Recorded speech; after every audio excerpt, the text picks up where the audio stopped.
all the... Every basketball fan around the world knows the legend of MP. Son of Prince, grandson of Truck, fearless competitor, tireless worker, winner. And while the seeds of all of this were planted long before I met him, the MP that I met was, in many ways, still a child. Now, I don't mean that as an insult. When he first walked into my office, he was only 19 years old. How many of you were fully formed adults at 19, huh? Shaq? I'm looking at you specifically, buddy.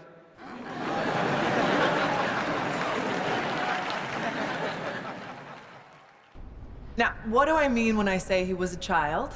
Well, for one thing, he had a child's enthusiasm for the game. MP hung on my every word when we first met. Listened to everything I said like it was the most important thing he had ever heard. I mean, he really did listen. You know, he'd go out and execute something you talked about in a film session like he'd been working on it his entire life. But he was a child in other ways, too. For one thing, he was obsessed with Ninja Turtles.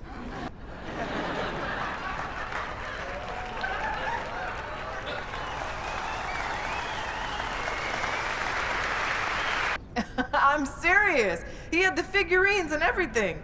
He said they'd be worth a lot of money one day, but I'm pretty sure he played with them when no one was watching.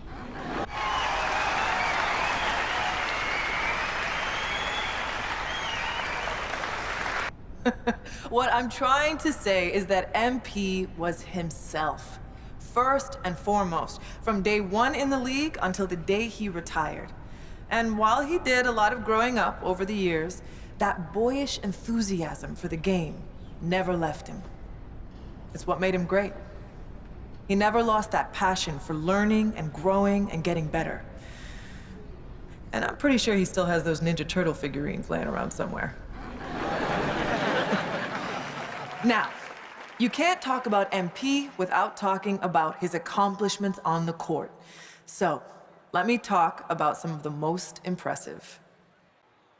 He holds the record for most points scored in a single season.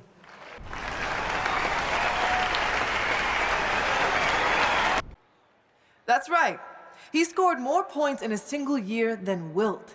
More than MJ, more than LeBron, more than whoever your favorite's favorite is. MP was that dude. He holds the record for three-pointers made in a single season.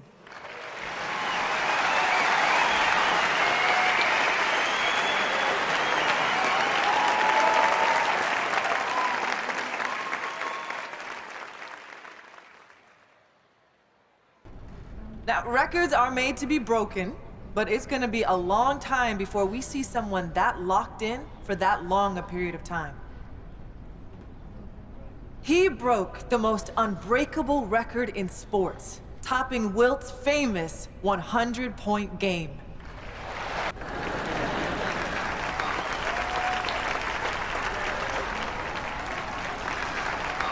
I mean, come on! Will anyone who witnessed that masterpiece ever forget where they were when they saw it? I know I won't. I mean, I happen to have the best seats in the house, but still. Look, I could go on and on about the greatness of MP, but I know he likes to do that too. So, rather than step on all of his toes, allow me to introduce the man you are all here to see, the legend, the GOAT, MP.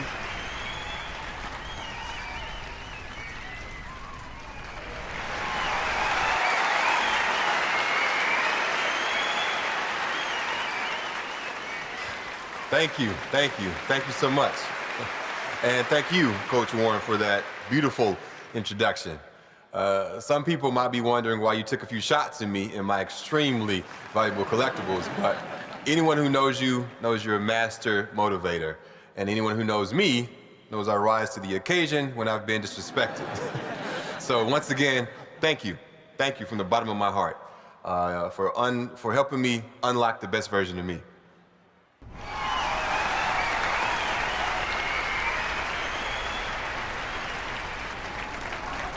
Like Coach Warren just mentioned, people know my story by now. They know about my grandpa, the late, great Truck.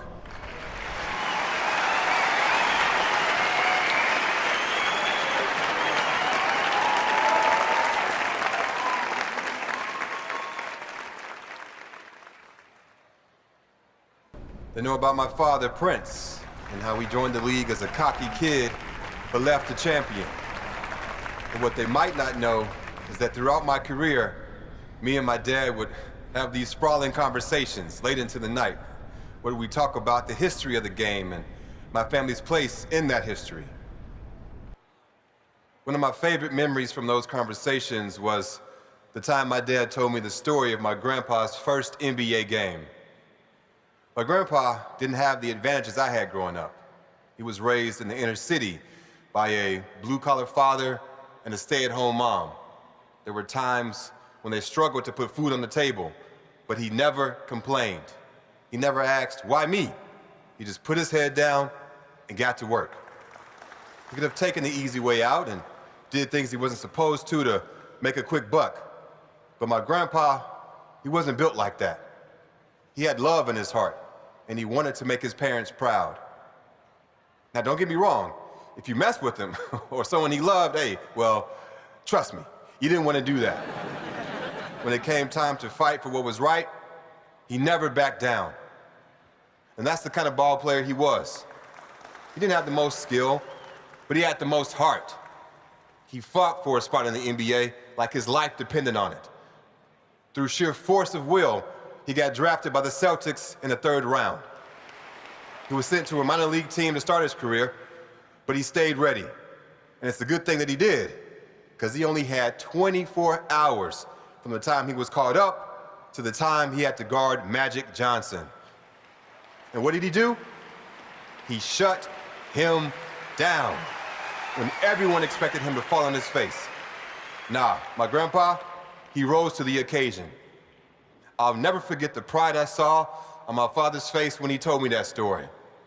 He knew that if it wasn't for my grandpa's fierceness, loyalty, and unwavering belief in himself, neither of us would be where we are today. I love you, Grandpa. Thanks for everything.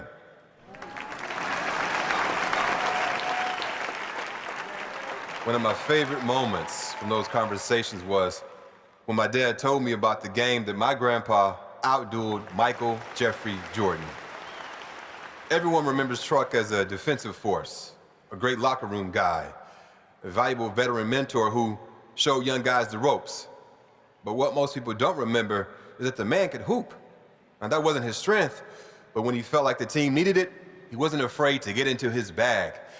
If you don't believe me, watch the game.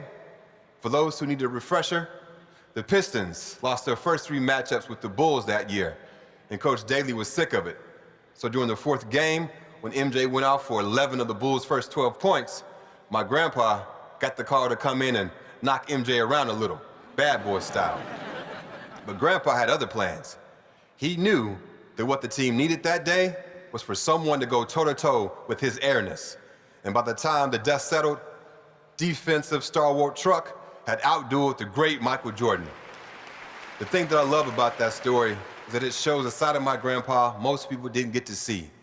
He sacrificed for his family, and he was a really serious guy, but he loved life, and he loved the game of basketball.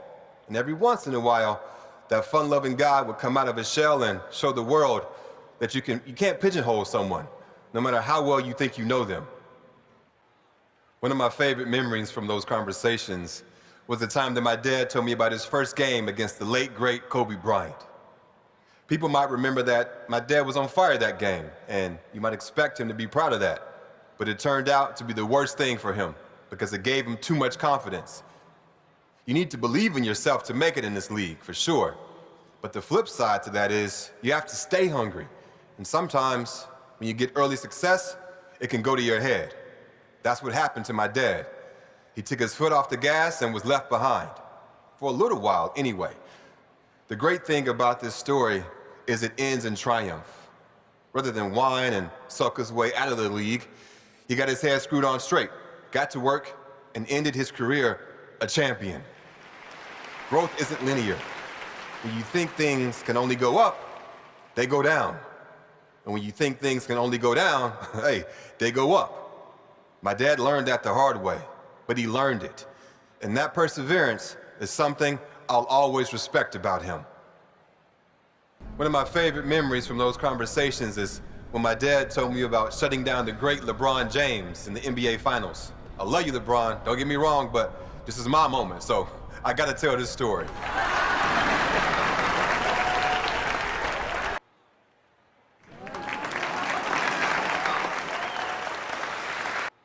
That's not always easy for someone like him.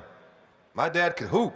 He had everything in his bag. But the proudest moment of his career was Game 4 of the Finals, when he used every last ounce of energy he had to shut down the greatest player on the planet.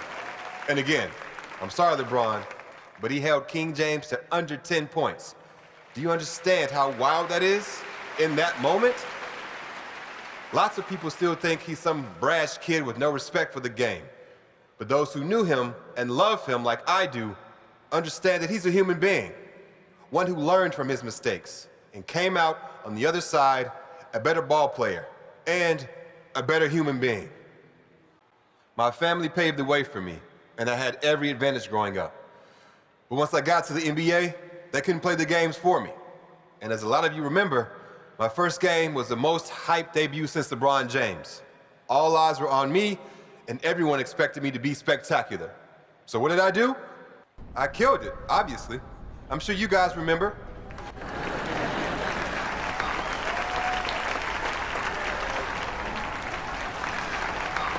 $20 million people watched that game. There's a reason I'm standing here right now, and it's not because I'm a great public speaker. It's because I delivered, time and time again. One of the most important things you can do if you want to have success is to set goals. And me, being who I am, I set some pretty lofty ones for my rookie season. I wanted to be the first player in NBA history to win Rookie of the Year, MVP, a championship, and Finals MVP. And I did it. People said I was crazy, but I knew I had the talent and the drive to do what had never been done before. It might sound cocky, but what's cocky when you can back it up? To me, that's just being honest.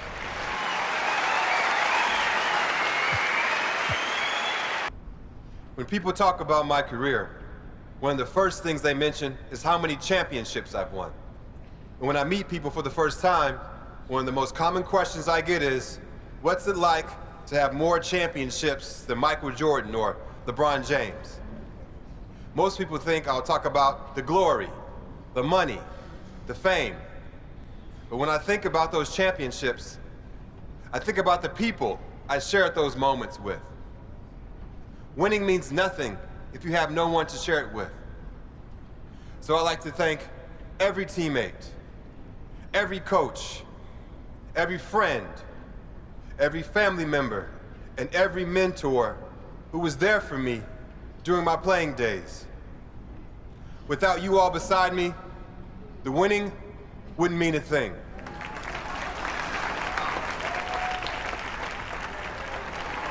I don't want to take up too much of your time, but I do want to touch on this GOAT discussion that's been making the rounds after a couple of high-profile pundits have named me the best to ever do it. On the one hand, it's flattering. When you work as hard as I do at something like this, of course, a part of you wants to be the greatest. But what a lot of people in my situation won't admit is that so much of what I've accomplished comes down to luck. Yes, I made the most of my situation. But if I'm 5'0", basketball is completely off the table for me. I got lucky with my genes, lucky with my family, and lucky to be born where I was, when I was. So if you consider me the GOAT, well, I appreciate that. I'm proud of that. But to all the people in the world who can't do what I do, who aren't rich or famous, I want you to know that you're loved for who you are by the people who matter most. And that's way, way more important than anything you can do on the basketball court.